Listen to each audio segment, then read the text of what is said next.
Despite incomplete results from several battleground states that could determine the outcome of US presidential race, President Donald Trump proclaimed victory over Democrat challenger Joe Biden on Wednesday.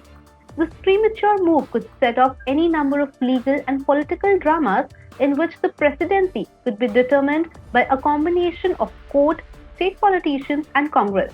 Hi, I'm Sakshi Parashar, and in this video, we are going to discuss about various ways the election can be contested and has any situation like this ever happened earlier.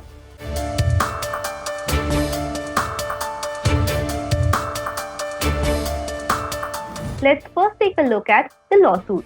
Election laws in the US states require all votes to be counted, which may take days. There may be litigation over voting, counting in battleground states if it's a close call. Cases filed in individual states could eventually reach the US Supreme Court. Trump campaign is challenging vote counts in the key states of Wisconsin, Georgia, Pennsylvania, and Michigan. Has it ever happened before? Well, in the year 2000, Republican George W. Bush prevailed over Democrat Al Gore by just 537 votes in Florida after the High Court halted a recount. If the courts weigh in, a 6-3 conservative majority could favor the president. A conservative majority was created days before the election with the appointment of Justice Amy Coney Barrett. Now let's take a look at the Electoral College. In the US, the popular vote does not elect the US president. Candidates must win a majority of 538 electors, known as Electoral College. The candidate who wins each state's popular vote typically earns its electors. Well, you don't have to look back far in the history. In 2016, Trump lost the national popular votes to Democrat Hillary Clinton, but secured a 304 electoral votes to her 227. Electors meet on December 14 to cast votes. Both chambers of Congress will meet on January 6 to count votes and name the winner.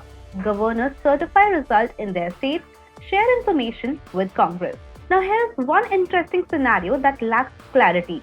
Governor and legislature in a closely contested state may submit different results.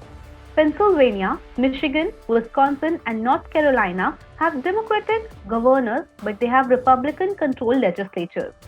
In the year 2000, the Republican-controlled Florida legislature considered submitting its own electors before the Supreme Court and ended the contest. So what breaks the deadlock?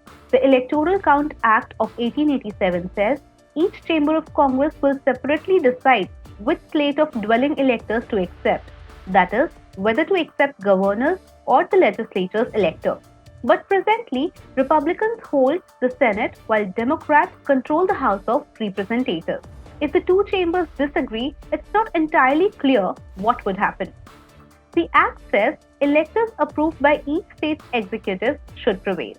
Many scholars interpret executive as a governor, but others reject this. The Supreme Court could be asked to resolve any congressional stalemate. It's not certain if Supreme Court will adjudicate on how Congress should count electoral votes.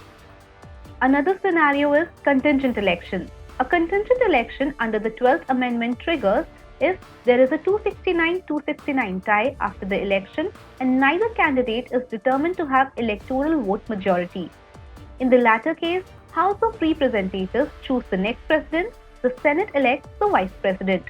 Each state delegation in the House gets a single vote. Now what happens if there is no clarity till 20th of Jan next year? The US Constitution mandates the term of the current president to end on 20th of January. Any election dispute in Congress will have to play out ahead of this date. In case Congress still has not declared names, the Speaker will serve as the acting president, who in current scenario is Nancy Pelosi, a Democrat from California. For more updates, log on to economictimes.com.